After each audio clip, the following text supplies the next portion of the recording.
Oke, siapkan dirimu, sebab cerita ini akan jadi liar. Jadi, semua dimulai ketika beberapa pengejek mengambil camilan si tokoh utama.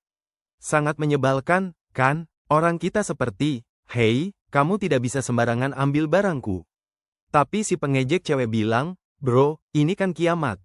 Harus menyiapkan persediaan." Dan lalu menyebutnya tidak berguna.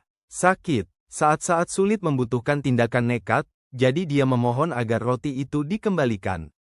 Tapi si pengejek bilang, "Tidak, kamu hanya seorang pemula." Sangat menyedihkan, kasar. Nanti, salah satu pengejek berkata, "Orang ini cuma pengendara basement.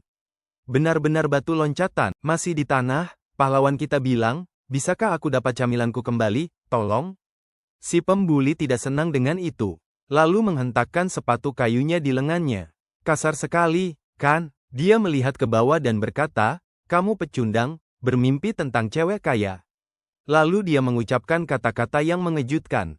"Ya, pilih saudara saya. Jadi minggir atau menderita selamanya."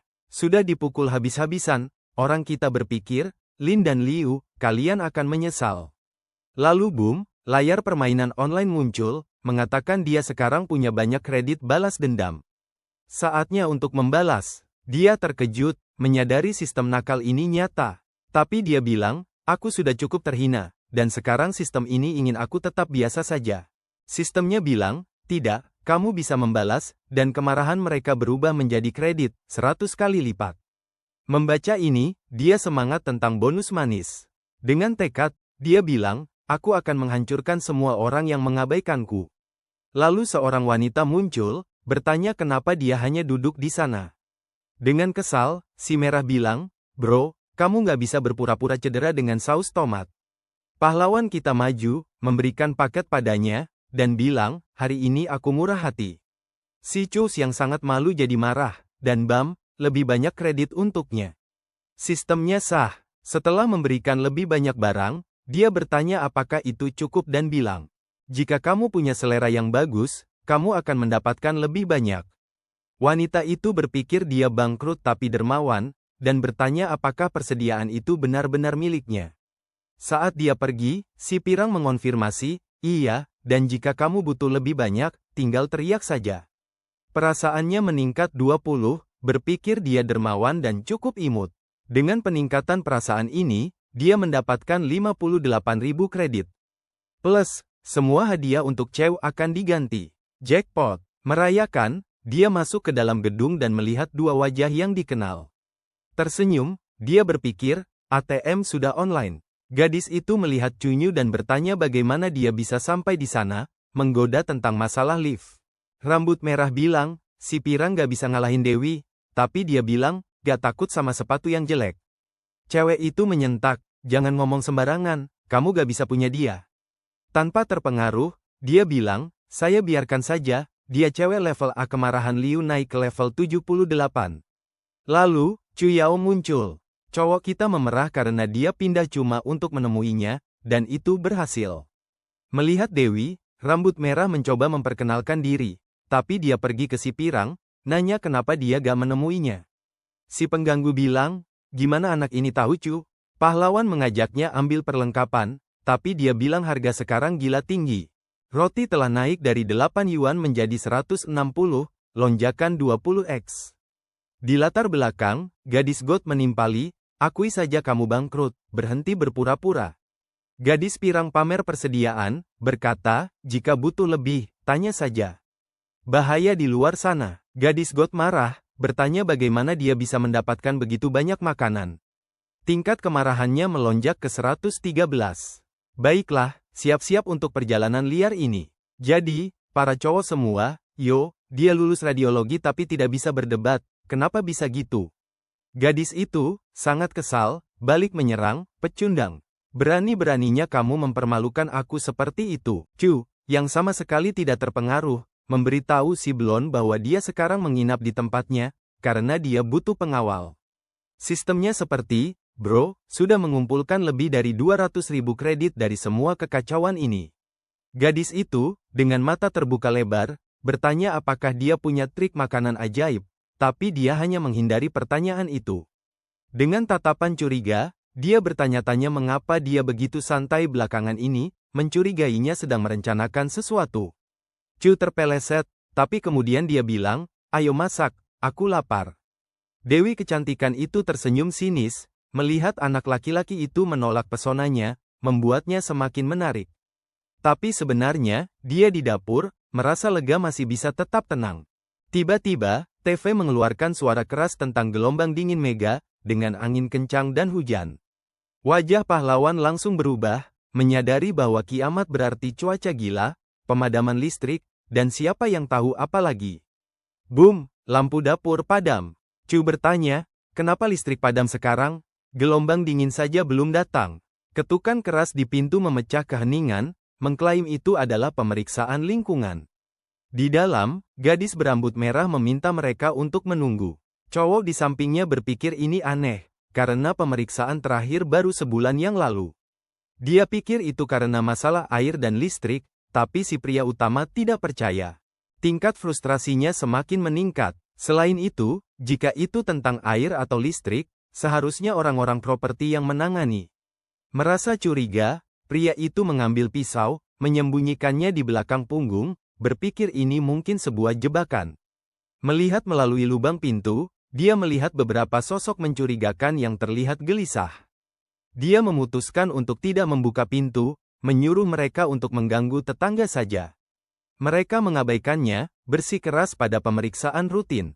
Di sisi lain, mereka ngomong sembarangan. Chen Yu memberitahu gadis itu untuk tetap di belakangnya, karena tampaknya, tidak ada cara untuk meningkatkan kreditnya. Bingung, dia menyadari kata-katanya membuat Chu Yaojie lebih menyukainya. Kemudian, bam, pintu-pintu terbuka dengan keras. Tidak takut, pertarungannya terasa berat. Mereka menyerbu masuk, berusaha mengambil semua barangnya untuk bertahan hidup. Chen Yu berkata, itu adalah persembahan untuk anggota keluarga yang sudah meninggal, tapi wanita itu tidak peduli. Marah, dia tidak akan membiarkan mereka mengacak-acak makanannya. Dengan pisau di masing-masing tangan, dia memperingatkan para pencuri. Semua orang terkejut ketika dia menggorok tenggorokan wanita itu. Jika mereka ingin suplai darinya, mereka harus melewati dia. Dalam kepanikan, para pria menggenggam pisau mereka, siap mempertahankan diri. Tersenyum, pemuda itu menawarkan belas kasihan, membiarkan mereka pergi dengan sebuah tas makanan. Melihat situasinya, mereka memutuskan untuk menerima tawaran itu. Mengambil persediaan, mereka memberitahunya untuk tahu tempatnya di kiamat. Berbalik, mereka pergi, senang bisa mendapatkan roti. Tapi Chen Yu hanya bercanda, tidak membiarkan mereka mengambil makanannya. Dia menyerang salah satu perampok dari belakang. Melihat gerakannya, salah satu membela diri dengan pisau. Di sampingnya, gadis itu panik sementara dia bermain-main dengan situasi. Memegang pisau, pria itu mengklaim semua makanan adalah miliknya. Dengan kekuatannya, pria utama mengatakan dia bisa membuat makanan dari udara. Melihat si bodoh menurunkan kewaspadaannya, dia segera bergerak maju. Saat itu, dia mengalahkan ancaman terakhir. Sementara Qiu Yaojie berteriak, dia bercanda seharusnya menyimpannya untuk nanti, mendapatkan poin baru. Memeriksa sistem, dia melihat hanya ada makanan dan barang-barang penting untuk gadis itu. Chen Yu tidak terpengaruh oleh tindakan membunuh orang-orang komite itu, merencanakan untuk mengubur mereka di kebun komunitas. Tapi rencananya terhalang oleh beberapa orang di pintu. Tidak mundur, Chen Yu mengancam akan menghabisi mereka semua. Liu Yi melihat betapa gila dia, mengatakan bahwa dia akan menelepon polisi. Orang utama melangkah maju, menendang pria itu di tempat yang tepat. Menjadi tetangga selama kiamat, mereka berpikir bekerja sama adalah cara yang tepat. Tapi Chen Yu sangat menikmati melihat dunia terbakar. Gadis itu marah ketika dia menyadari dia tidak membagikan camilannya. Jika Liu Yi menginginkan sesuatu, dia harus meminta dengan sangat atau menukarnya. Semua orang sudah muak dengan drama yang tanpa henti. Tiba-tiba, para penjaga mulai menyerang mereka. Qiu Yaojie, bersenjata dengan sepatu hak tinggi, siap beraksi. Chen Yu menjatuhkan dua orang antek dan menyerang sepasang terakhir. Dia menyebut duo yang ketakutan itu sampah sambil mengamati mereka. Lin diam-diam meraih sebuah vas. Merasa jengkel, dia mengancam akan menghabisi si idiot dan bergerak maju. Tapi Chen Yu terlalu cerdas dan melihat mereka bergerak. Vas itu jatuh ke lantai dan pecah berkeping-keping. Setelah mengeluarkan Master Lin yang muda, dia berjanji akan memberikan pelajaran kepada istrinya dan saudarinya. Wanita muda itu panik melihat tubuh tak bernyawa. Dia segera mengakui kesalahannya dan bersedia melakukan apapun yang diinginkan sang pahlawan. Dia mengampuninya dan menyuruh Liu Yi untuk pergi. Qiu Yaojie bercanda bahwa sang pahlawan masih memiliki kelemahan untuk gadis yang dia lepaskan. Sisanya, keluar jendela, sebagai peringatan untuk menjauh. Dengan gelombang dingin yang akan datang, saudara Wei sedang bertugas malam itu. Tiba-tiba, seseorang berteriak tentang tubuh di mana-mana. Wei panik ketika melihat saudaranya di antara yang jatuh. Dia tidak tahu bagaimana itu bisa terjadi. Tuan muda Lin sudah tidak berdaya, tubuhnya tergeletak di tanah. Hujan mayat turun di jalan, membuat orang-orang panik dan berlarian. Satu-satunya gerakan Wei adalah pingsan. Setelah membuang mayat-mayat, Qiu Yaojie bertanya apa yang harus dilakukan selanjutnya sebelum gelombang dingin datang. Dengan tenang, sang pahlawan memasak makanan panas sebelum mengecek keadaan. Sistem menunjukkan 200.000 poin untuk membuka barang baru di toko. Chen Yu semangat agar gadis itu mencoba masakannya. Dia terkejut, merasakan suasana rumah meski di tengah kiamat. Tapi Chen Yu tidak punya waktu untuk makan, mempersiapkan diri menghadapi gelombang dingin. Dia mencetak lebih banyak poin dengan Qiu Yao, mencapai 273.000. Di luar, orang-orang membantu saudara perempuan Wei, yang sudah pingsan.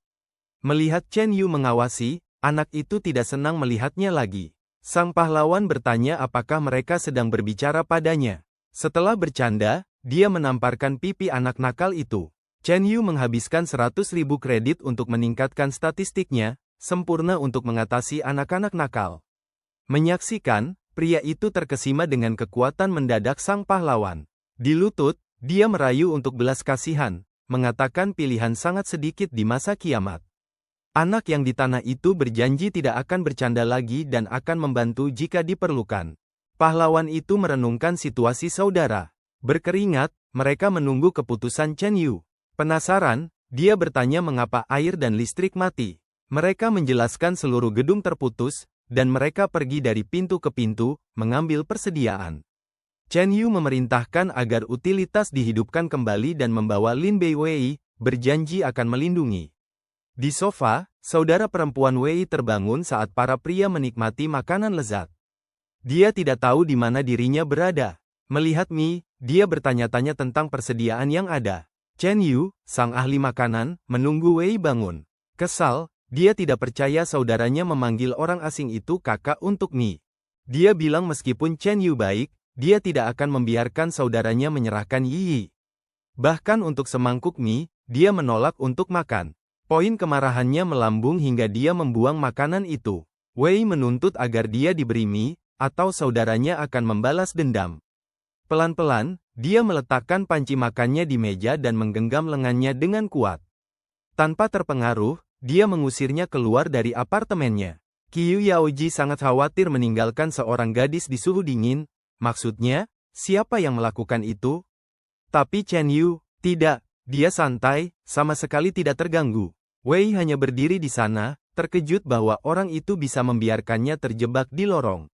Dia melihat sekeliling, dan ya, musim dingin benar-benar mengacaukan pesta dengan salju dan segala macamnya. Menggedor pintu, dia berjanji pada Chen Yu bahwa saudaranya akan membebaskannya jika dia membuka pintu. Tapi, plot twist, saudaranya sudah pergi, seperti, benar-benar hilang. Chen Yu telah menghancurkan Tuan Muda Lin, tanpa ampun. Tapi gadis itu, dia yakin saudaranya baik-baik saja. Kemudian, tiba-tiba, seorang gadis dengan mantel musim dingin membuka pintu dan mengundang Wei masuk. Qiu Yaoji, mengintip melalui pintu, khawatir Liu Yi mungkin akan memutar-belitkan Lin Bei Wei melawan mereka. Salah satu dari mereka berkata, kenapa tidak membantu adik Wei? Dia sedang mengalami masa sulit. Wei berlari ke pelukan temannya, butuh kenyamanan serius. Sementara itu, Chen Yu merencanakan langkah berikutnya. Semua strategis dan sejenisnya. Tiba-tiba, terdengar suara di pintu. Seseorang datang. Ketegangan. Seseorang mengatakan bahwa mereka senang Yi tahu kapan harus santai. Suara berkata, biarkan Chen Yu masuk. dia beku dan kelaparan. Gadis itu berlutut, memohon, menggenggam bajunya, suasana putus asa. Wanita itu memberitahu Yi untuk tidak merendahkan diri sampai sejauh itu. Itu hanya masalah Tanpa ragu, dia menyuruhnya untuk menjauh. Secepat mungkin, gadis itu terus memohon, mengatakan semuanya salahnya. Dia akan setia sekarang, tapi pria itu, tidak, dia tidak mempercayainya. Sama sekali, temannya berkata, pasti ada jalan lain untuk keluar dari kekacauan ini. Wanita berambut liar itu sudah kehilangan kontrol, menyalahkan saudara mati temannya karena tidak ada pasokan. Gadis itu terkejut mendengar bahwa tanpa uang saudara laki-lakinya, Yi akan meninggalkan Chen Yu. Baginya, wanita itu dan saudara laki-lakinya adalah sampah total, pantas mendapatkan apa yang mereka dapatkan. Drama ini semakin memanas, seperti anjing yang menggonggong satu sama lain. Sebelum semuanya menjadi lebih gila, pria itu menjatuhkan 2 bom. Sambil menunjuk Yi, dia memberitahunya untuk tenang dan tidak menjadi monster. Sambil menunjuk yang lainnya, dia mengungkapkan bahwa dia telah membunuh saudaranya, dan dia bahkan tidak tahu.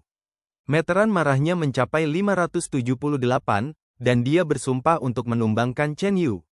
Sebelum dia bisa mendekat, dia menutup pintu dengan keras. Setelah semua itu, kemarahannya terus meningkat, dicampur dengan kesedihan dan kekecewaan yang besar. Meninggalkan kekacauan itu, dia sadar gadis itu luar biasa, dengan sifat yang sepadan. Dia mendapatkan 2.272 poin marah, kini duduk dengan nyaman dengan lebih dari 400.000 kredit. Wajahnya bersinar, menyadari bahwa dia menang, gadis-gadis jatuh dengan jackpot. Timnya, benar-benar bingung oleh tawanya yang menyeramkan. Semangat, bos mengumumkan bahwa mereka akan berpesta keras malam itu, minuman ditanggung olehnya. Tapi dia merasakan sesuatu yang aneh, suasana aneh di udara. Chu Yaoji bilang, aneh sekali listrik mati lagi, dan tidak ada yang punya pakaian hangat. Mungkin, suhunya turun begitu drastis sehingga mengacaukan sirkuit, bukan kesalahan komite. Pertama, tidak perlu panik, mereka masih punya gas untuk tetap hangat. Dia mengecek sistem, melihat dia butuh 500k kredit untuk membuka barang baru di toko. Melihat angka-angka besar itu, dia merasa wanita itu bodoh karena tidak membeli pakaian hangat di musim panas. Poin kemarahan Chu Yaoji meningkat, menyadari bahwa bos mengeluh tentangnya. Untuk membuatnya semakin marah, dia menyuruhnya berhenti menggonggong. Dia pasti membeli selimut di musim panas. Mengira kedinginan sudah mengganggu pikirannya, kru menonton dengan sedikit ketakutan. Wanita itu melotot dengan 523 poin kemarahan, mengatakan otak pria itu beku. Di tengah kekacauan, pria itu menyadari bahwa dia mengumpulkan lebih banyak poin sistem. Siap untuk melempar dadu, dia memiliki lebih dari 519.000 kredit, membuka kategori baru. Kemarahan Chu Yaoji masih tinggi, dia bilang mereka tidak bisa menghina dia hanya karena dia punya persediaan. Sementara itu, pria itu mengumpulkan lebih banyak poin, mendapatkan jackpot. Lalu boom, daya terhubung kembali, dan mereka diselamatkan. Setelah menghabiskan 100.000 kredit, dia mengunci setengah tahun tagihan dalam sekali jalan. Dengan menggunakan megafon, dia berteriak agar semua istri yang dikhianati dan ibu mertua yang menyeramkan mendengar rencana balas dendam epiknya. Di dalam gedung, beberapa orang memanggilnya idiot total dan melemparkan ejekan. Sistem menunjukkan poin kemarahannya melonjak tinggi, yang luar biasa bagi pahlawan kita. Itulah sensasinya menjadi kaya dalam semalam, sayang. Sementara itu, krunya mengira otaknya benar-benar beku. Memeriksa sistem, kreditnya mencapai 836.700. Ketiga orang itu mengira bosnya sudah gila dan mengawasi segalanya dengan waspada. Mengabaikan semua pertanyaan, dia menyuruh semua orang tidur lebih awal. Chu Yaoji sama sekali tidak mengerti apa yang dibicarakan Chen Yu. Sementara itu, suara-suara memberitahu unit 701 untuk pergi. Sekarang mereka mengira mereka sudah hancur, kehilangan semua harapan. Tapi pahlawan itu tahu semua trik dan tidak khawatir.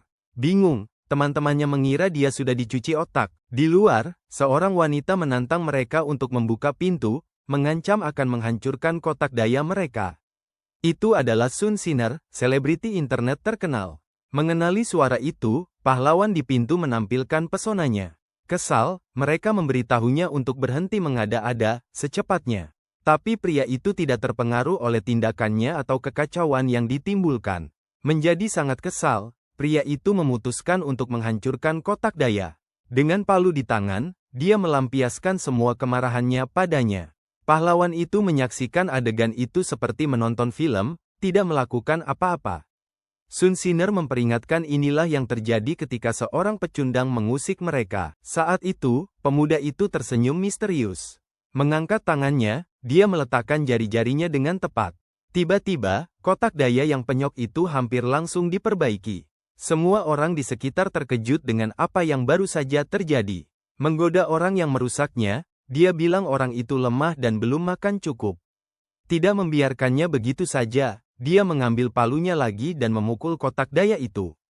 Meninggalkannya benar-benar hancur, dia pikir itu sudah tidak bisa diselamatkan sekarang. Wajahnya berubah cepat saat melihat kotak daya itu kembali normal. Bagi pahlawan, orang itu masih benar-benar lemah. Mendengar kata-katanya, orang itu melontarkan tatapan marah kepada pahlawan. Mengangkat palunya, dia berniat mengalahkan Chen Yu terlebih dahulu. Saat dia menyerang, pahlawan itu dengan cepat menghindar ke samping. Mengulurkan kakinya, dia membuat pria itu tersandung pada kakinya sendiri. Menciptakan kesempatan sempurna untuk menendangnya di tempat yang sangat menyakitkan. Keringat di wajah pria itu menunjukkan semua rasa sakitnya. Sejak saat itu, dia akan dikenal sebagai pangeran kekosongan. Dengan marah, wanita itu memperingatkan bahwa meskipun dengan kekuatan, dia akan kehabisan makanan dan harus berbelanja.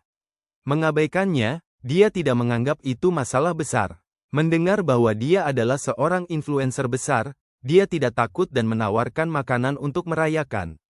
Melihat situasi berkembang, keduanya menjadi semakin putus asa, menyadari bahwa pahlawan itu memiliki segalanya. Dengan kemarahannya yang semakin membesar, Sun Sinner tidak percaya dia mengubah semuanya menjadi makanan. Bahkan seorang influencer dengan jutaan penggemar tidak memiliki kekuatan seperti itu. Sementara krunya memegang makanan, sang pahlawan terus mendapatkan ancaman. Tiba-tiba, hujan telur terbang ke arah lawannya. Orang itu menyarankan anak itu berhenti berperilaku seperti itu secepatnya. Diabaikannya, dia mengambil mangkuk dan memukulnya di kepala. Kehilangan keseimbangan, dia tergelincir dan jatuh di bokongnya. Setelah membuat keributan besar, dia mengatakan kepada krunya untuk masuk ke apartemen. Sekarang tujuan mereka adalah untuk menjatuhkan Chen Yu, tidak peduli berapa lama waktu yang dibutuhkan. Mendengar ketukan keras di pintu, mereka tahu tidak akan lama sebelum mereka menerobos masuk. Memeriksa sistem, si pejuang memutuskan untuk membuka kategori baru dengan poinnya. Matanya tertuju pada pemberitahuan untuk kategori pakaian yang terbuka. Di luar, hujan turun deras. Su Yaoji menyadari hujan asam yang datang, dan anak itu berpikir ini adalah waktu yang tepat untuk berjalan-jalan. Meletakkan tangan di bahu temannya, dia bilang pemuda itu memiliki potensi. Memberikan jaket bulu kepadanya, dia mengajak untuk menjelajahi area bersama. Bersemangat, anak itu terus bertanya pada bos, berpikir dia mungkin memimpin kelompok rahasia. Dia membuka pintu, menghadapi orang-orang yang sama seperti sebelumnya. Menyenggol influencer itu, dia memberitahu agar tidak menghalangi jalan. Kemarahan gadis itu terlihat jelas saat dia menyadari bahwa dia tidak menghormati seorang influencer dengan jutaan penggemar. Mencari makanan, Zhao Tian mencoba menyalahkan wanita itu untuk semua kekacauan sebelumnya. Menyadari dia ingin berteman dengan pria super, influencer itu menjadi sangat kesal. Dengan tekad, dia menawarkan untuk hangout dengan Chen Yu, memintanya untuk mengundangnya, berjanji akan ada makanan dan minuman enak. Tanpa ragu, pria utama itu menamparnya. Dia tidak percaya dia memiliki keberanian untuk membandingkannya dengan pria biasa. Dengan nada mengancam, dia memperingatkannya untuk tidak melakukannya lagi. Tidak takut pada apapun lagi, bahkan pada pengikutnya, dia menamparkan wajahnya lagi. Dengan marah, Sun Zener tidak mengerti mengapa dia satu-satunya yang tidak mencoba untuk mengesankan dia seperti orang lain. Sementara itu, Zhao Tian mencoba menunjukkan bahwa dia sangat setia kepada sahabat barunya. Tapi dia malah dipukul oleh pengikut berambut biru. Melihat kekacauan, Chen Yu melihat sekeliling. Suara memanggil seseorang. Duduk di tanah, Wei terlihat kedinginan. Pemuda itu memberikan jaket bulu padanya, mendengarkan permohonannya untuk bantuan. Saat gadis itu mendapatkan kenyamanan dari pemuda, Chen Yu berkata dia akan memeriksa di luar. Hujan asam sudah merusak semua yang ada di sekitar. Tanaman dan mobil sudah hancur total, tapi pahlawan itu perlu mengambil paket di lokasi pengiriman. Saat dia berjalan melalui jalan, seorang wanita yang bersandar di dinding memanggilnya dengan suaranya. Dengan tekad, dia tidak akan terjebak dalam perangkap itu. Menawan, dia memutuskan untuk membicarakan masalah yang dihadapi gadis itu. Pada saat itu, sebuah pisau tajam diarahkan ke lehernya.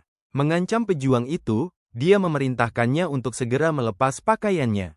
Tapi dia mencoba segala cara untuk keluar dari kekacauan itu, membuat gadis itu semakin kesal. Melihat wajahnya, dia berkata dia benar-benar berbeda. Memegang pisaunya erat-erat, dia terus mengancamnya, mengatakan dia akan menghabisinya jika dia tidak melakukan apa yang dia katakan. Tanpa menunjukkan ketakutan, dia mulai melepaskan jaketnya. Marah, dia berkata jika dia tidak punya sesuatu yang berguna, dia bahkan tidak bisa berbicara dengannya. Dengan senyum nakal, Chen Yu mencoba membuatnya semakin kesal.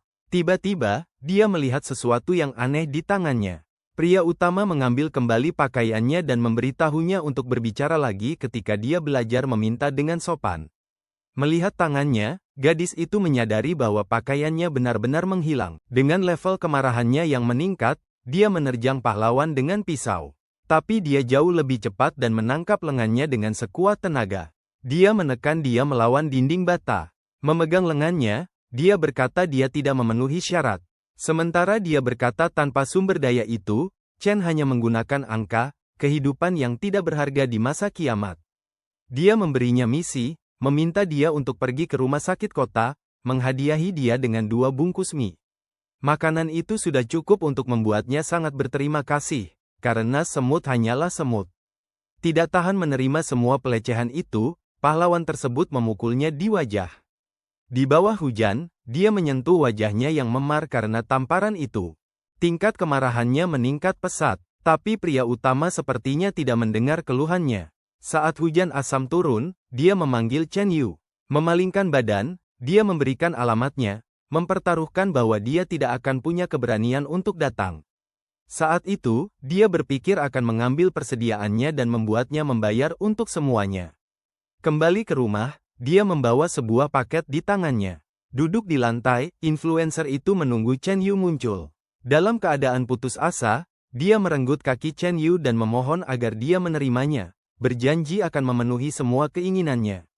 Begitu dia menyadari bahwa dia memiliki persediaan tak terbatas, perasaannya berubah drastis. Sun Center mengklaim dia sangat bodoh sebelumnya, tetapi sekarang dia akan menjadi milik pahlawan. Membawanya masuk, dia memberitahunya untuk mandi, tidak ingin lantainya kotor. Sistem menunjukkan semua uang tunai dan sumber daya yang dihabiskan untuk influencer akan diganti 100 kali lipat untuk penyimpanan. Kategori berikutnya, kekuatan super buah, terbuka dengan 3 juta kredit. Chu Yao Jie tidak bisa percaya dia pergi setelah paket sederhana, tetapi bos mengatakan dia harus mengambilnya. Memutar tubuhnya, dia memperingatkan bahwa dia tidak pernah bilang ingin menikahi cowok utama. Membuka paket, dia menemukan boneka beruang. Bercanda, Acau mengatakan dia tidak tahu bos memiliki sisi lembut. Menggenggam leher anak itu, mereka berdua pergi tidur, meninggalkan ruangan utama untuk Chen Yu. Saat itu, terasa seperti gempa bumi sedang terjadi. Suara mengancam Chen Yu dari luar pintu, mengatakan akan mengakhiri hidupnya malam itu. Melihat semua orang menatapnya, bos mengatakan dia belum melakukan apa-apa.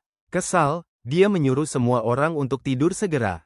Merasakan sedikit sakit kepala, pahlawan itu menyadari dia tidak akan mendapatkan tidur yang nyenyak malam ini. Tidak mungkin. Bersantai di ruang tamu, dia mengatakan jika wanita itu bisa membuka pintu itu, dia akan menyerahkan lencana kepala basisnya. Tanpa bercanda, krunya semangat, benar-benar nyambung dengan bos. Sunshiner tahu bahwa kakak-kakak lebih tua punya sesuatu yang istimewa. Ditambah lagi, dia punya pengaruh besar, benar-benar. Wei menyuruh kedua orang itu untuk diam, sambil memberi mereka tepukan main-main di kepala. Sambil ngopi, sang pahlawan dalam pikirannya yang dalam, seperti, vibes-mu adalah kerumunanmu, ngerti? Chu Yaoji bertanya-tanya apakah mereka akan membiarkan seorang wanita membangunkan seluruh blok, meskipun sudah lewat waktu tidur. Kesal, pejuang itu bilang ketika Notre Dame mencoba menendang si rambut merah, dia adalah orang yang selalu ada untuknya. Meter kemarahannya penuh setiap kali bos bicara. Mendekati pintu, dia memasukkan kode. Di luar, gadis itu mengarahkan blaster tepat ke arahnya. Dengan stabil, dia berkata, "Aku akan meledakkan pikiranmu," secara harfiah. Pilihannya adalah, mengalahkannya atau mengejar mimpinya. Meski begitu, dia belum siap untuk meninggalkan daftar putar balas dendamnya. Saat itu, pejuang menyadari, dia berhadapan dengan bom waktu yang nyata. Dia menutup pintu lagi, masih memikirkan blok kekuatan epik Chen Yu. Menyerah, dia berkata, "Aku akan membiarkanmu lolos, tapi lain kali, kau tamat." Membuka pintu dengan santai, Chen Yu berkata, "Aku adalah orang yang menepati janjiku. Ayo ikut aku, itu taruhan terbaikmu." Tapi dia tidak punya waktu untuk omong kosongnya dan memukulnya di wajah.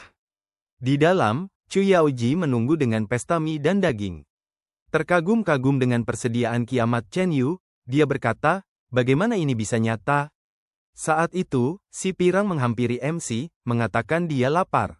Kesal, anak laki-laki itu berkata, "Santai saja, kakak sudah menyiapkan semuanya." Mendengar ini, dia sangat senang dan memeluknya. Sementara itu, si rambut merah bertanya pada Lin apakah dia akan ke rumah sakit kota karena merasa tidak enak. Gadis berambut pendek itu berkata, "Tidak ada waktu untuk mengobrol, harus sampai di sana sebelum matahari terbit." Saat itu, sang pahlawan sedang memasak, tapi Lin menariknya keluar dengan telinga. Saat dia diseret pergi, dia bilang, "Sebentar ya." Dan si berambut merah bilang, "Jaga dirimu." Santai di sofa, si gadis tangguh bilang, "Tidak masalah, gulma yang buruk hidup lama, dan dia kuat." Di luar, si gadis berambut pendek bilang, "Apakah sepeda ini bahkan berjalan?" Dengan senyum, Chen bilang, "Iya, si kecil ini bisa mengatasi apa saja." Dengan kesal, Lin bilang, "Apa kamu lupa evolusi? Baterainya sudah mati." Mendengar ini, si blonde bilang, "Kau percaya pada cahaya?" Tanpa terhenti, dia mencetak satu. Berteriak, dia bilang, "Aku pasti gila, mempercayai pembangkang sepertimu." Tapi pahlawan itu menyalakan sepeda motor dan menyuruhnya untuk naik. Terkejut, dia bertanya, "Kenapa sepeda ini tidak berkarat karena hujan?" Yu menjawab, "Jaket bulu aku menghalangi hujan asam." "Ya, sama juga dengan sepeda." Dengan itu, dia bilang, "Pegang erat, kita akan pergi dalam perjalanan apokalips yang liar." Zhou berpikir, pria ini semangat di apokalips.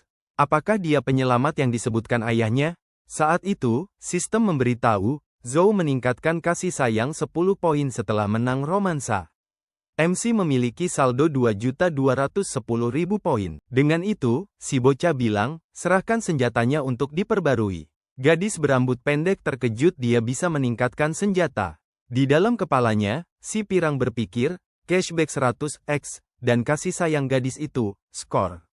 Kemudian, mereka tiba di lokasi dan dihentikan oleh seorang penjaga. Lei bilang, "Hei, ini aku."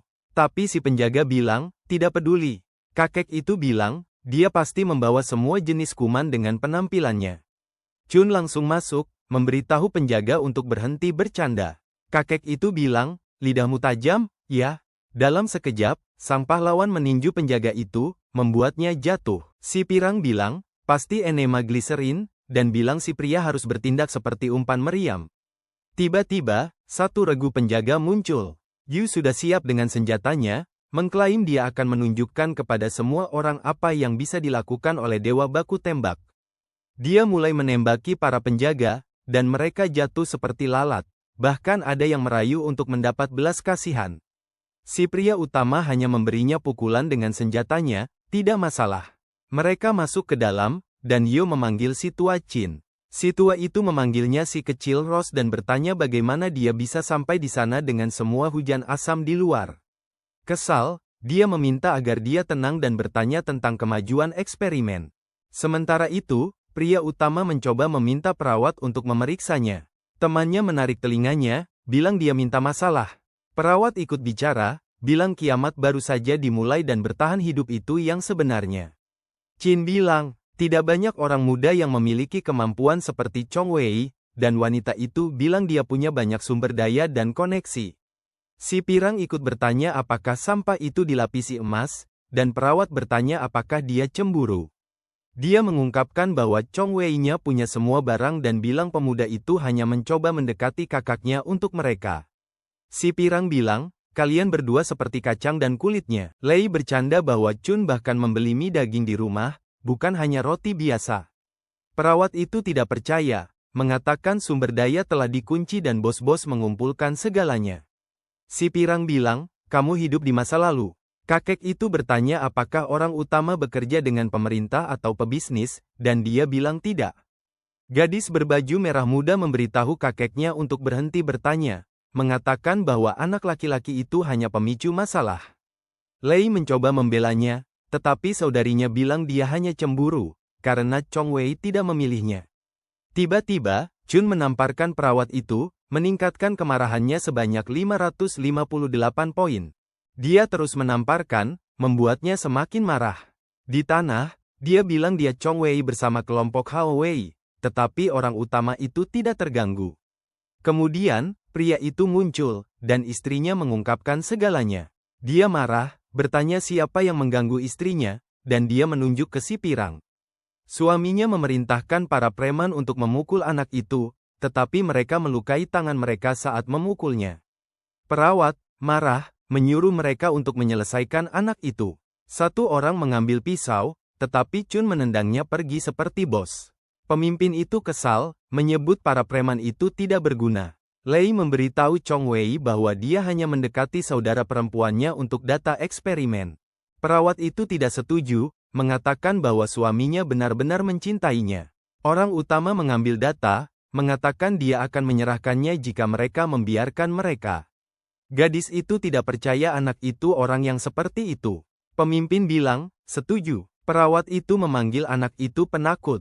Tidak mengherankan, dia bersama saudara perempuannya. Di latar belakang, adik perempuannya sedang marah, merencanakan untuk menghadapi Chun Yu jika mereka berhasil.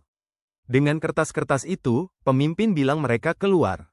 Yo tersenyum, mengatakan dia tidak jatuh cinta, dan dia dan suaminya selalu sama.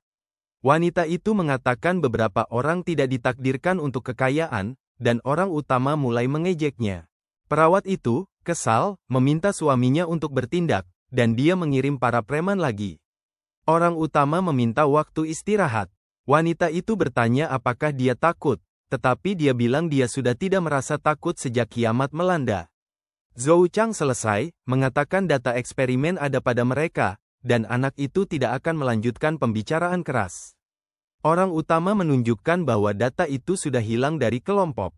Pemimpin terkejut, dan istrinya menyuruh para preman untuk memperbaikinya. Chun mulai membakar berkas, memberitahu semua orang untuk tenang. Kelompok itu panik, dan si Pirang mengikat mereka. Lei marah, bertanya apakah anak itu tahu apa yang dia lakukan karena berkas itu sangat penting. Dia menggenggam bahunya, bertanya apakah dia percaya pada cahaya, dan dia menjawab ya. Anak itu tertawa, mengatakan dia percaya pada sesuatu yang sangat konyol, membuatnya semakin marah. Sistem mencatat 4.695 poin marah, ditukar dengan simpanan pribadi pembawa acara sebanyak 469.000. Cowok utama memberitahu temannya untuk tidak stres. Dia sudah mengatasi seluruh eksperimen genetik ini. Seorang pria tua, sangat penasaran, bertanya apakah pria muda itu jago medis. Terkait, perawat mulai mengolok-olok pertanyaan pria tua itu, mengatakan dia dan suaminya bisa saja mengalihkan teknologi ini.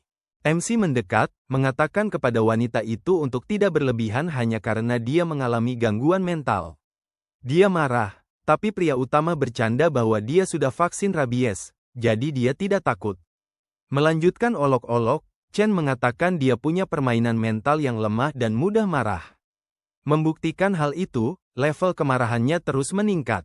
Dalam pikirannya, Zhou berpikir, aku akan mengatasi anak itu ketika kru Hao Ye muncul. Sementara itu, di apartemen, si Pirang bertanya apakah Qiu kurang tidur. Si rambut merah bilang, ya, tidak bisa tidur. Dan Ziner bilang tidak usah khawatir. Chen menggunakan kekuatan binatang. Tiba-tiba, Yao berlari keluar dari rumah dan menghilang. Pada saat yang sama, di laboratorium, Chen bertanya apakah anak itu benar-benar bisa mengubah gen, dan dia hanya menjawab, santai. Lalu anak itu bilang, waktu sarapan, dan boom, barang-barang di mana-mana. Rahang perawat ternganga, bertanya-tanya bagaimana bisa, padahal semua perlengkapan terkunci. Untuk bertahan hidup, pemimpin berkata, aku akan melakukan apapun yang diinginkan anak itu. Perawat ikut mengatakan bahwa dia juga siap melakukan apapun. Dia membanggakan bahwa dia bisa melakukan lebih dari saudarinya, dan MC berkata, buktikan. Lei ikut campur, bilang bahwa si pirang sebaiknya tidak main-main karena Qin Wei masih merupakan ancaman. Dengan senyuman, Chen berkata untuk tidak khawatir. Mereka akan mengatasi hama ini dalam satu kali serang. Gadis itu berargumen, mengatakan bahwa tuan muda kelompok Hao Ye adalah ahli seni bela diri dan berbahaya. Tiba-tiba, seseorang berteriak, meminta data genetik atau roti panggang rumah sakit. Seorang pemuda berambut ungu memperingatkan mereka hanya punya 30 detik. Seorang anak berambut hijau bertanya mengapa mereka tidak langsung menyerang. Bocah itu menjawab, mau berakhir seperti mereka, dan mengatakan pengawas Li sudah menangani ini, menambahkan mereka akan terlihat lemah. Kepala ketiga memanggilnya bodoh. Melihat dari jendela, Lei berkata Xiao Bai ada di bawah sana dan akan menunda mereka. MC berkata, aku makan duluan. Meninggalkan pasangannya marah karena sudah jauh lewat sarapan, dan kemarahan meningkat 245 poin. Qin Tua bilang Xiao butuh dia karena datanya hancur, dan dia akan menunda mereka agar duo itu bisa kabur. Terikat, pemimpin menuntut kebebasan, tetapi MC hanya menendangnya di wajah, tidak masalah. Perawat berteriak memanggil tuan muda, bilang dia di lab lantai 3.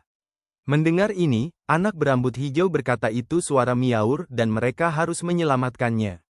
Tapi master ketiga hanya menamparkan anak buahnya dan memerintahkan bahan peledak. MC muncul, berkata tuan muda kelompok Hao Ye sangat tegas. Kesal, pemimpin Hao Ye memerintahkan anak itu untuk memberitahu tuannya agar menyerahkan data atau bersiap-siap untuk mati. Si pirang terlihat sangat bingung. Master ketiga berkata hanya ada 3 orang di Jiang yang bisa mengalahkan begitu banyak orang sendiri. Tapi pahlawan itu bilang, aku melakukannya, dan bosnya memukulinya. MC dengan cepat mundur, dan anak itu bilang pamer di akhir zaman itu bodoh. Dengan tatapan liar, si pria berambut ungu bertanya apakah pemuda itu ingin mati. Sementara itu, Zhou Lei bilang dia akan membantu temannya. Tapi Qin Tua bilang jangan gunakan Zhou biasa dan tidak akan membuang hidupnya. Pemimpin itu menyuruh orang tua itu untuk menulis ulang data, dan suster memberitahu saudarinya untuk santai dan mengakui kesalahannya. Gadis itu bertanya apakah Xiao Baiye akan menyukainya, dan dia menjawab iya. Dengan senyuman, suster berkata para pelamarnya bisa sampai ke Sengjing. Gadis itu hanya mengatakan standar wanita itu rendah, membuatnya sangat marah. Di luar, bos ketiga mulai memukuli pahlawan. Dia berkata gerakan bocah itu tidak buruk, tapi dia harus santai jika tidak ingin jadi roti bakar dalam 3 gerakan. Sambil tersenyum, MC berkata 3 gerakan sudah cukup untuk mengatasi semua orang. Saat itu, salah satu pengikut merasa kesal dan menyerang bocah itu, tapi Zhou Lei melompat masuk untuk menyelamatkan keadaan. Dia terkena serangan dan akhirnya jatuh di atas temannya. Melihat ini, bos ketiga bertanya apakah anak itu bersembunyi di balik seorang gadis untuk menyelesaikan masalahnya. Para antek mulai memanggil anak itu pengecut karena bersembunyi di balik seorang gadis. Kesal, gadis itu berkata Xiao Baiye adalah seseorang yang tidak bisa ditangani pahlawan dan seharusnya tidak sok. Tapi Chen menyuruhnya untuk bergerak, dan mendengar itu, gadis itu langsung pergi. Kemudian, bos mengirim preman-premannya setelah si pirang. Dengan wajah penuh kemarahan, Yu hanya meminta sistem untuk menangani itu. Tiba-tiba, seseorang datang dengan mobil. Itu adalah seorang wanita yang mulai mengomel kepada Xiao, membuatnya gelisah. Dia adalah Gao Zihao, anak perempuan sulung dari keluarga Gat, salah satu dari 3 besar di Zhang. Melihatnya, pahlawan bertanya-tanya mengapa dia begitu marah, 10 kali lebih dari biasanya. Saat itu, Lei marah dan bertanya di mana mata Chen. Kemudian, si pirang memperkenalkan dirinya kepada pahlawan, dan temannya, yang cemburu, menyebutnya sebagai orang yang menjengkelkan. Tiba-tiba, Qin tua muncul. Gao memberitahu orang tua itu bahwa senang bertemu dengannya dan mengatakan keterampilan mod genetiknya sangat hebat. Dia berkata teknologi ini bisa mengubah kiamat jika dibagikan, dan Chen bertanya apakah itu perlu diberikan kepada keluarga Gao. Zhou menjelaskan bahwa keluarganya memiliki tim riset genetik yang hebat, dengan semua peralatan dan teknologi. Dengan smirk, si pirang bertanya mengapa keluarganya tidak melakukannya sendiri, dan komentar ini membuatnya semakin marah.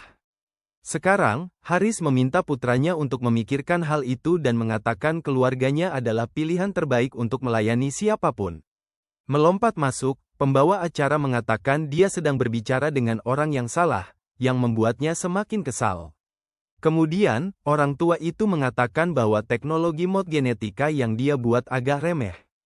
Tiba-tiba, pengganggu berambut ungu muncul dan bertanya apakah mereka sudah selesai berbincang.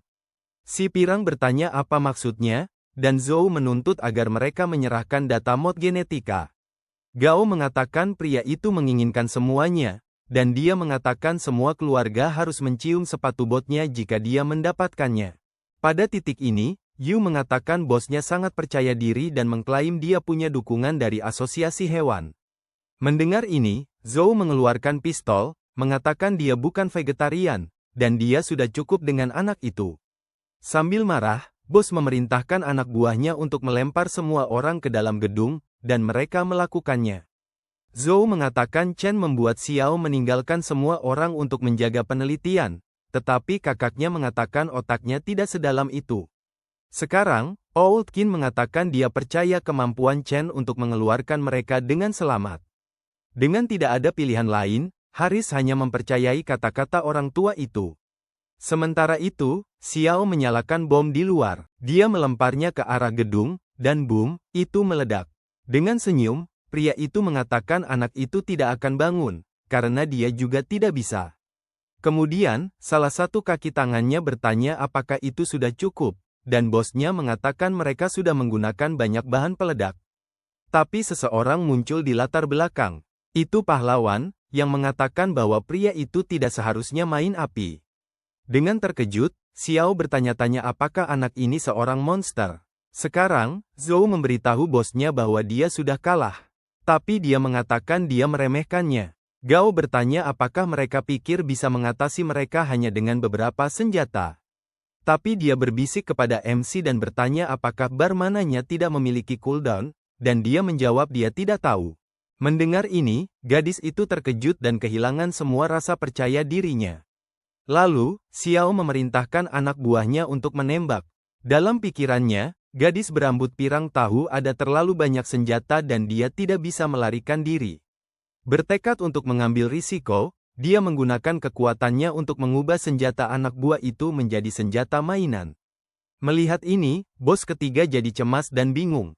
Kemudian, seseorang berteriak bahwa senjatanya ada di mereka. Itu adalah pengganggu Wei bersama timnya. Dengan cepat, pahlawan melompat ke dalam mobil, dan semua orang melarikan diri. Di dalam mobil, salah satu anak memperingatkan bahwa hujan asam akan datang. Dengan cara yang lucu dan liar, sekelompok orang berdesakan di dalam mobil. Termasuk pahlawan yang mengatakan kepada sopir untuk pergi ke sekolah. Mendengar ini, semua orang mulai panik karena tempat itu adalah zona terlarang penuh dengan zombie. Dengan senyum lebar, bocah itu berkata untuk melaju cepat. Si pirang, yang sangat marah, mengatakan itu adalah level, zona berbahaya, dan jika dia ingin digigit, sebaiknya pergi sendirian. Lalu si pengganggu menyebutkan bahwa hujan asam sudah datang, dan para orang tua semua kagum karena kamu berhasil menjaga mobil tetap utuh. Pahlawannya bilang, tidak mungkin dia bisa menghadapi kiamat ini sendirian, jadi dia akan membantu semua orang untuk meningkatkan kemampuan demi melindungi teman-teman mereka. Di sekolah dasar, seekor kucing iblis mengendap-endap mendekati dua anak. Ia melompat, tetapi Wei menjatuhkannya dengan keras. Pria utama bilang tidak ada yang perlu khawatir tentang zombie dengan wanita ini di sekitar. Chen bertanya apa kekuatan super si pengganggu, dan dia bercanda tentang tidak terkalahkan dalam permainan marbles. Ternyata, dengan kekuatan ini, Wei punya marbles tak terbatas, dan itu meningkatkan keterampilan lainnya juga. Seorang anak kecil bertanya apakah dia di sini untuk menyelamatkan mereka, dan dia bilang ya, selama anak itu mendengarkan. Lalu si pengganggu bertanya apakah dia melihat anak bernama Chen Yuqing dari kelas 1, tahun ketiga, dan si bocah kecil bilang tidak. Tiba-tiba, seseorang mulai berteriak, dan wanita itu bilang dia akan memeriksanya. Dia menendang pintu terbuka, membuat masuk yang megah, tetapi itu hanya anak botak yang mencoba pamer di depan seorang gadis, menjengkelkan temannya. Kemudian, mantan pengganggu bertanya tentang Chen Yuqing. Guru menjelaskan bahwa mereka terjebak sejak dunia menjadi gila, dan kafetaria kosong sudah lama. Dia menjelaskan bahwa beberapa orang dan makhluk zombie menyerbu tempat ini pagi ini, mengubah sekolah menjadi kacau. Setelah mendapat penjelasan, pengganggu itu berlari keluar dan meminta Chow untuk tetap memperhatikan. Di ruangan lain, dia menemukan pria utama memukul seorang pria acak. Penasaran, Wei bertanya tentang pria yang dipukul, dan anak laki-laki itu mulai menjelaskan. 10 menit yang lalu, pahlawan sedang mencari Xiao Qing ketika seorang pria mendekatinya. Pria berambut pirang itu mengatakan bahwa dia adalah saudara Yu Qing dan ingin membawanya pulang, tetapi para pria acak itu semua membuktikannya. Kebingungan, pahlawan mengatakan bahwa dia memeriksa saudaranya di sekolah setiap minggu dan bertanya apakah pria itu tidak mengenalnya. Namun pria acak itu mengatakan bahwa dia tidak bisa membiarkan anak itu pergi dengan sembarang orang kecuali dia membuktikannya. Dengan tangan disilangkan, Yu mengatakan bahwa itu mencurigakan dan tidak ada anak yang bisa tinggal kecuali dia membuktikan bahwa dia adalah seorang guru. Kemudian pria acak itu meminta anak-anak untuk mengatakan siapa dia, dan mereka semua berteriak, "Guru, Zhao." Tersenyum, pria itu menyuruh anak itu pergi, tapi MC berkata itu tidak membuktikan apa-apa karena dia tidak percaya bahwa dia adalah saudara Xiao Qing. Mendengar ini, pria itu marah. Tapi anak laki-laki itu bercanda mungkin dia bukan Profesor Zhao, tapi seorang mutan dengan otak beku. Dengan wajah serius, pahlawan itu menyuruh pria itu untuk menelepon ibunya untuk membuktikannya atau dia akan dihancurkan. Marah, guru itu menyerang, tapi pukulannya blok seperti tidak ada apa-apa. Pahlawan itu lalu menyuruh saudaranya untuk bersembunyi dengan baik, dan anak itu berkata dia sudah bersembunyi. Bergetar karena ketakutan, guru itu memohon kepada anak itu untuk tidak melakukan ini. Tapi rayuannya terputus oleh pukulan besar dari MC, mengirimnya terbang. Saat itu, Wei muncul dan bertanya apakah pahlawan mengubur saudarinya hidup-hidup. Namun, anak itu muncul dan memanggil saudaranya. Mereka berlari satu sama lain dan berpelukan. Di latar belakang, si pengganggu bercanda bahwa perayaan saudaranya belum berakhir. Yu kemudian bertanya tentang Jihu Gao dan yang lainnya, dan Wei mengatakan dia tidak tahu. Tapi menebak Gao sedang mengajarkan zombie cara membaca. Sementara itu, di tempat lain di sekolah, Haris sedang memanggang zombie, mengatakan dia adalah pemula yang membuat pilihan bertahan hidup bodoh. Dengan mengulurkan tangannya, dia mengatakan akan menyaksikan transformasi monster itu. Dari kejauhan, si pengganggu mengatakan bahwa kekuatan mental gadis kaya itu menakutkan. Sambil tertawa, Chen berkata itu sama seperti Sazang milik Tang. Ini membuat wanita itu marah, dan tingkat kemarahannya melonjak di atas 6.000, menyebabkan kekacauan. Pada saat ini, guru datang dan bertanya apakah mereka semua memiliki kekuatan super.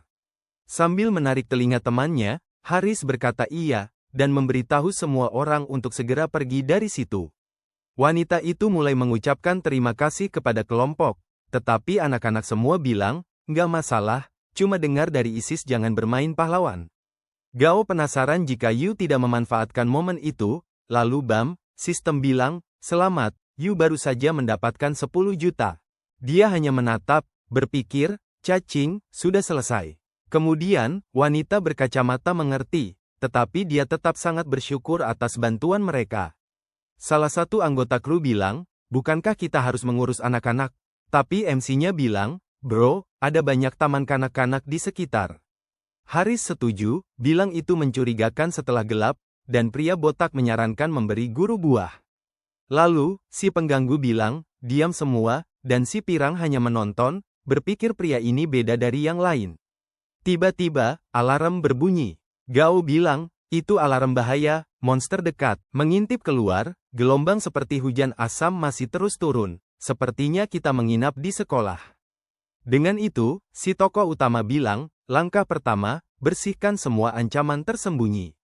Si preman bilang, aku akan menangani lantai tengah, marbleku tidak pernah meleset. Sementara itu, si Haris bilang, keluarga Gao akan menemukan kita segera. Semua orang sedang melawan makhluk zombie. Si tokoh utama bilang, aku akan ambil si kakek, lalu kunci sekolah. Anehnya, si kakek santai, menggunakan tablet sementara zombie memukul jendela. Si MC menyergap, menumbangkan zombie, tanpa kesulitan. Keluar, dagu terangkat, anak itu punya energi, sepertinya krisis sekolah sudah beres. Nanti, mereka tiba di sekolah, dan tokoh utama bilang, ini jelas ulah perawat. Dia menghampiri, bilang lantai 1 sudah aman, hanya 5 anak yang berhasil. Si pirang bertanya pada Gao apakah mereka bisa kabur, dan Haris bilang, hanya ada peluang 30%, dan pahlawan semangat. Wanita itu marah, memperingatkan bahwa itu adalah skenario terbaik. Anak kecil itu bilang, kakakku yang terbaik, aku percaya padanya. Bahkan sebagai anak kecil, Gao teriak, jangan percaya tanpa alasan, kehidupan semua orang itu penting. Si merah rambut bertanya, berapa peluang bertahan jika kita jatuh di sini? Gadis kaya bilang, 100% jika kita tidak ditemukan, 0 jika kita ditemukan. Dengan senyum, pria utama bilang, ini mendebarkan. Sinner bertanya apakah benar 0 dengan keterampilan, dan si pirang lainnya bilang, iya, sama jika kita kabur. Mendengar ini, pria yang hampir botak jadi stres. Sang pahlawan semangat, bertanya monster apa yang ada dan apa yang mereka makan. Sin berharap, bilang Sin mungkin punya rencana, tapi Sin bilang, tidak. Tapi anak itu bilang, mungkin ada cara. Dia bertanya apa yang bisa dibuka selanjutnya, dan sistem bilang, mod genetik, ya kan? Lin kesal, menariknya, katakan saja, hentikan ketegangannya. Menggenggam tangan gadis itu, si cowok utama bilang, santai, saya akan melakukan sesuatu yang epik malam ini. Kemudian, saat senja, si anak membuat pesta. Dia menyajikan makanan untuk adiknya dengan penuh perhatian. Setelah makan, kelompok bersiap untuk bertempur. Melihat kembali, pembawa acara bilang, para VIP sudah di sini. Zombie mulai mendekat. Chin kecewa, daging saya belum matang. Dan si berambut merah bilang, kita tidak bisa hanya menunggu untuk dimakan. Chin mengangkat tangannya, saya bisa menunggu, daging saya juga belum matang. Orang tua itu bilang, aku percaya Chen Yu, dia pasti masak dengan benar. Dengan senyuman, bocah itu bilang, terima kasih, orang tua itu punya selera. Si pirang menghantam kepala bocah itu, spill the plan, tidak ada yang punya nyawa ekstra di sini. Pembawa acara bertanya kepada orang tua itu seberapa kenyang dia, dan Chin bilang, sekitar 60% puas. Mengubah suasananya, sang pahlawan bilang anggur panas disajikan untuk menjatuhkan Hua Xiong, dan hari ini, dia menyajikan daging monster. Si pirang mengirim Zuo Lei untuk memeriksa musuh, tapi tidak boleh bertarung, dan meminta Fei untuk membuat kabut. Dia menyebutkan bahwa baik Wei maupun influencer adalah tipe area of effect. Dan mereka harus bersantai sampai monster muncul di taman bermain. Haris ikut berbicara, mengatakan dia juga area efek, tetapi pembawa acara berkata dia adalah senjata rahasia, simpan untuk momen besar. Sementara itu, si rambut merah berkata dia adalah pendukung dan akan merencanakan setelah Zuo Lei kembali. Lalu pemimpin memberitahu Fei untuk tetap bersama Chu Yao kemanapun dia pergi, dan anak itu bertanya apa rencana pahlawan. Dengan senyuman seram, Yu berkata dia akan menyambut tamunya. Di luar sekolah, seorang zombie muncul. Protagonis maju dan mendaratkan pukulan yang solid, tetapi kemudian, zombie itu dipukul oleh marmer dari jauh. Wei mengatakan kepada semua orang untuk berhenti menganggapnya macam-macam. Dengan tangan disilangkan, influencer itu berkata bahwa para monster tidak terlalu pintar, dan Nona Gao bereaksi berlebihan. Si rambut merah tidak setuju, mengatakan bahwa asap Fei yang menyelamatkan mereka, kalau tidak zombinya akan merusak pesta. Sementara mereka berdebat, seekor zombie merangkak dan mulai terbakar. Melihat ini, para gadis meminta si pirang untuk pergi. Tiba-tiba, suara keras membuat semua orang terkejut. Gao marah dan memanggil protagonis bodoh. Lei bilang dia akan membantu, dan si pirang bercanda bahwa tidak masalah jika dia ingin mengambil risiko, asal jangan menyeret orang lain. Zhou yang kesal bertanya apa maksudnya, dan Gao menjelaskan bahwa bahkan bahan peledak Xiao Bei tidak bisa menghentikan anak itu. Mitranya mengangkat bahu, mengatakan Su seharusnya tidak bersikap manja, ini adalah kiamat. Mendengar ini, si pirang hanya berpikir tentang bagaimana anak itu selamat dari bahan peledak itu, jadi dia mungkin baik-baik saja. Tiba-tiba, sebuah pintu meledak dengan suara keras. 3 gadis itu mengawasi dari balkon dan melihat bahwa itu Zhou Lei. Chu berkata dia perlu turun, tetapi Wei mencoba menghentikannya, mengatakan bahwa pria itu seperti kecoa abadi. Dengan senyuman, influencer itu setuju dan berkata kakak besar tidak akan mengecewakan siapapun. Dengan cemas, si rambut merah hanya mengawasi, berharap temannya tetap aman.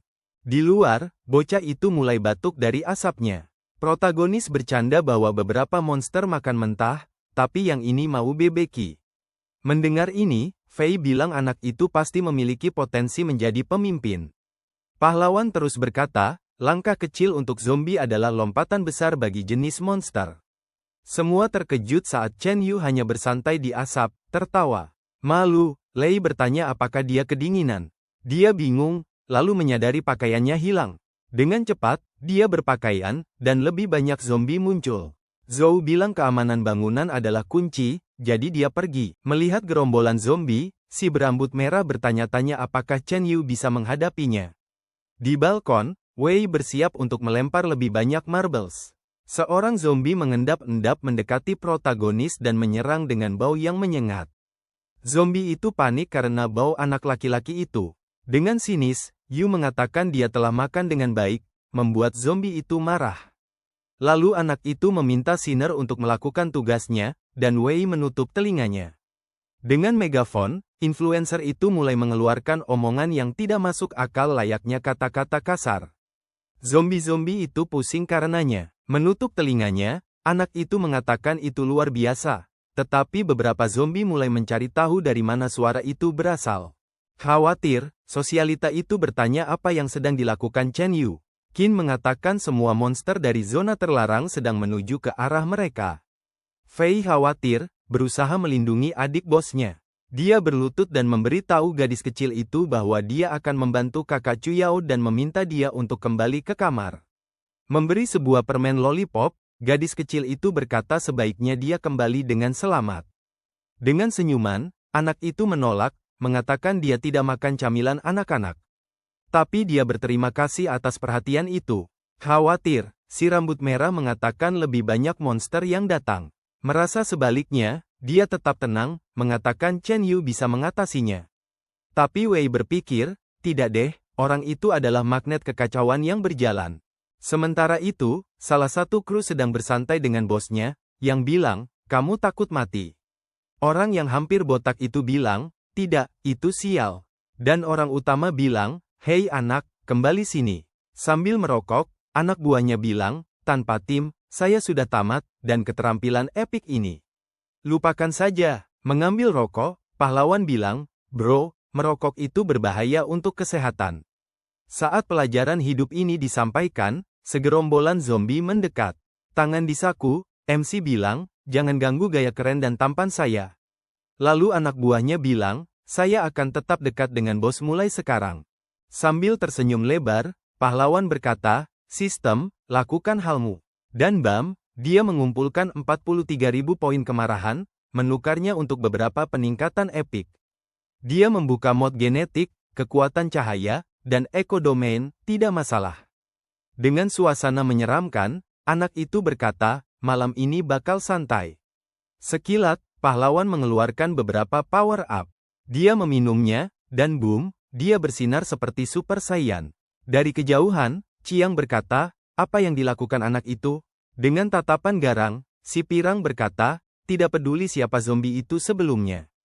Lalu dia melemparkan sebuah marble edible ke monster itu dengan seluruh kekuatannya. Cemburu, terasa seperti, hei, itu gerakanku. Saat itu, tinju pahlawan menyala, dan dia mendaratkan pukulan besar pada zombie. Takjub, bingung seperti, wow, itu kekuatanku. Melihat ke belakang, Yu berkata, sekarang aku bisa melihat titik lemah mereka. Dia melesat ke arah zombie, mengalahkan mereka seolah-olah itu tidak ada apa-apanya. Terkejut, Yao berkata, apakah Chen Yu punya semua kekuatan? Justru saat itu, Lei berkata, bos, hati-hati, saat seorang zombie menyerang. Tapi anak itu berputar, memukulnya sambil memberi ceramah. Kesal dengan permainan yang tidak adil, si pirang bersiap untuk serangan yang lebih besar. Dengan satu pukulan, dia mengirim zombie terbang. Gaya satu pukul. Terkejut, Zhao bilang, kekuatan itu gila. Wei bilang, pamer. Dan si berambut merah bilang, tidak mengira itu bakal terjadi. Melihat keadaan, Gao bilang, jadi terkenal begini bakal menarik perhatian si raksasa. Dan Qin bilang, Chen Yu punya alasannya sendiri. Tiba-tiba, ponsel influencer bergetar, dan dia menjawab. Saat fajar, pahlawan akhirnya mengalahkan monster terakhir. Lalu si pirang bergegas mendekat, bilang ada drama di distrik barat, meminta dia untuk ikut. Dengan mengejek, Yu bilang, apakah keluarga Gao dalam masalah? Apa urusanku? Mengabaikannya, wanita itu hanya berteriak memanggilnya. Jadi, skuad pergi dari sekolah, menuju barat. Kemudian, Chen merekam vlog, menyebut dirinya pengguna yang menarik, dan lainnya. Dia bercerita tentang sistem sampah yang dia temukan, mengatakan dia bisa membeli apa saja dari tokonya. Anak itu bisa dapat banyak jika dia mengganggu cewek-cewek sampah atau dewi-dewi Wu.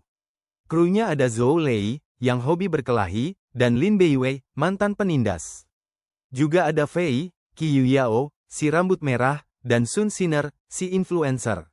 Di akhir ada Gao Jieyu dari keluarga kaya, dan saudarinya Chen Yuqing. Saat itu, Qin tua berkata, saatnya berangkat.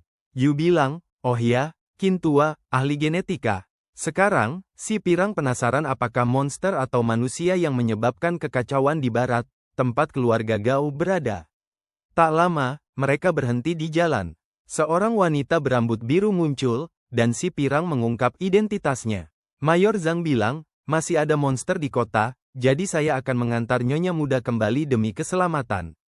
Dia membersihkan jalan, dan Gao bilang, terima kasih. Tiba-tiba, si pirang melompat keluar, memberitahu semua orang untuk bertahan. Dia curiga dengan kebaikan itu, menanyakan apakah mereka sedang dikirim menuju kebinasaan. Bingung, sang mayor bertanya, siapa anak ini? Lalu, krunya datang dan memperkenalkannya sebagai bos besar, pengguna kekuatan tak terkalahkan di seluruh alam semesta. Mendengar ini, wanita itu sangat kesal, bertanya-tanya dari mana orang ini berasal. Pahlawan ikut berkata, tahu dia sedang meremehkan, dan sang mayor memperingatkan dia sedang bermain dengan api. Petugas mencoba mendaratkan pukulan ke anak itu, tetapi dia menghalangnya seolah itu tidak ada artinya. Dengan senyum, dia bertanya apakah dia akan memberinya nomor telepon jika dia kalah. Tapi sang mayor langsung menembakkan tembakan dengan tangan satunya, menjatuhkan pemimpin itu ke tanah. Jiang memberitahu anak laki-laki itu untuk meminta jenis bantuan itu kepada Raja Neraka. Melihat ke bawah, mayor mengatakan ini adalah yang terjadi ketika kamu bermain-main. Melihat ini, Gao memanggil Jiang Ling, menanyakan bagaimana dia berani. Pejabat itu menjawab, mengatakan dia adalah mayor di angkatan bersenjata, bukan pengawal pribadi Gao, jadi dia tidak perlu mendengarkan anak yang manja itu. Qiyu Yao ikut campur, mengatakan wanita itu tidak bisa begitu saja menghilangkan orang, bahkan jika dia militer. Jiang mengangkat bahu, tidak terganggu sama sekali. Seseorang mengatakan ini adalah kekacauan total dan bahwa orang tidak bisa mengendalikan segalanya. Militer mendukung ini, mengatakan tidak ada yang bisa menghentikannya jika dia memutuskan untuk menghilangkan seseorang. Bergeser topik, Jiang memberitahu Gao bahwa presiden sedang menunggu. Influencer itu mengatakan ada yang aneh tentang wanita ini dan mereka sebaiknya tidak pergi bersamanya. Mayor berkata dia tidak mengerti apa yang dipikirkan pengecut itu, Xiao Baya. Dia menggerutu tentang betapa sialnya dikirim untuk menangkap orang-orang seperti kelompok ini. Dengan senyuman, protagonis berkata itu adalah pertunjukan kekuatan militer yang solid, dan wanita itu terkejut anak itu masih bertahan.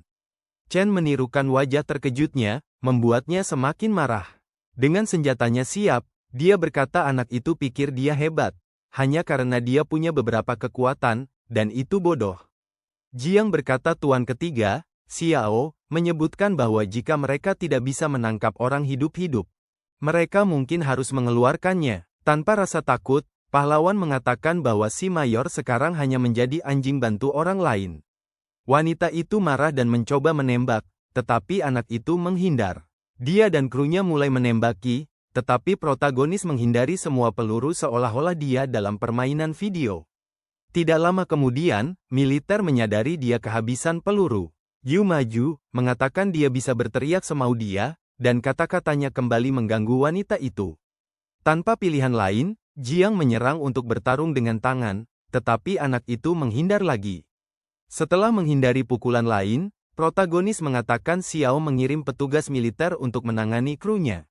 Gugup, dia menyadari hampir terjebak dalam perangkap Xiao Bai. Gao melompat masuk, mengatakan ada pengkhianat di barat, dan Mayor Jiang datang untuk menemui kru dan mengatasi pengkhianat tersebut. Mendengar ini, petugas militer mengatakan siap untuk melayani Nyonya Muda, dan dia serta krunya berlutut. Bingung, pahlawan bertanya-tanya apakah hal semacam ini hanya untuk karakter utama. Wei bertanya apa yang dia keluhkan, dan Chen mengatakan beberapa orang pasti akan mengalami nasib buruk.